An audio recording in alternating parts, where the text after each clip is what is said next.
Dag jongens, welkom op mijn kanaal. It's your girl as always, Cecilia. Als je nieuw bent op mijn kanaal, geef je te subscriben. Zo niet, welkom terug. Het is examenseizoen. Ik dacht, ik ga deze video maken om alle studenten een hart onder het riem te steken. Want we zitten natuurlijk niet in de meest voordelige situaties. Met de warmte, met corona.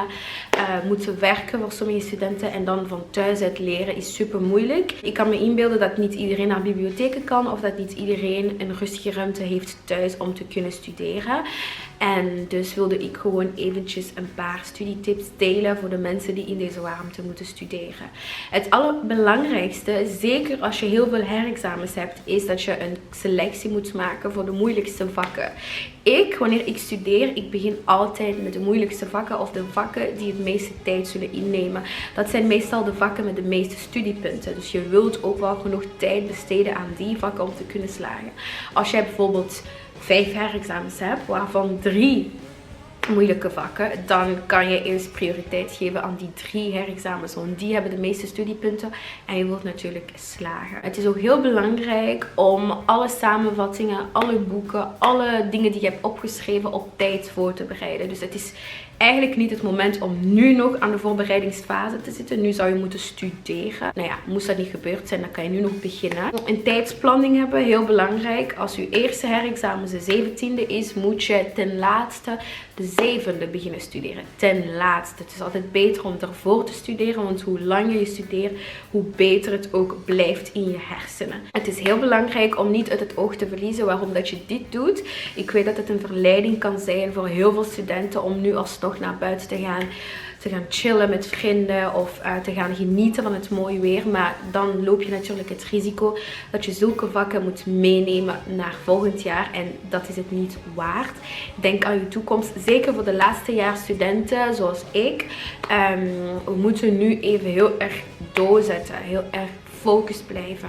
Niet afgeleid worden door vrienden die geen herexamens hebben. Niet afgeleid worden door het mooie weer. Niet afgeleid worden door feestjes. Nu moet je even blokken. Rustig blijven is heel belangrijk in deze periode. Want ik heb van heel veel vrienden gehoord dat ze toch wel heel veel anxiety hebben. Door het feit dat ze van thuis uit moeten studeren. En die druk en de vakken zijn zo moeilijk. En je hebt geen toegang tot professoren. Maar zeg tegen jezelf dat je dit wel kan. En nou ja, je kan ook alleen maar je best doen. Je kan iets meer geven dan wat je hebt, zeg ik altijd. En als je niet rustig blijft, dan ga je panikeren. En dan gaan je hersenen in paniek schieten. En dan heb je het helemaal verpest. En dat is natuurlijk niet wat wij willen. Daarnaast moet je voldoende eten en voldoende drinken. Dat ga ik altijd blijven zeggen. Dat is super belangrijk. Zeker wanneer het zo warm is als nu. Als je niet eet, functioneren je hersenen niet goed. Laat staan als je niet drinkt. Aangezien dat we in de vakantie zijn en het niet meer zo die routine is van naar school gaan, is het heel belangrijk om een vaste tijd te hebben waarop je begint met studeren.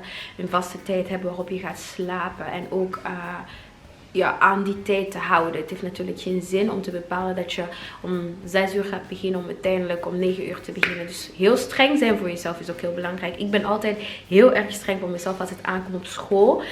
Sociale media, dat is echt de boosdoener voor mij. Dus ik kan eigenlijk alleen maar spreken over de dingen die ik zelf heb meegemaakt. Dus als je op sociale media zit, ben je echt super afgeleid. Ik doe het niet. Ik sluit het allemaal af. Ik zeg niet dat jullie alles moeten verwijderen, maar toch wel temperen.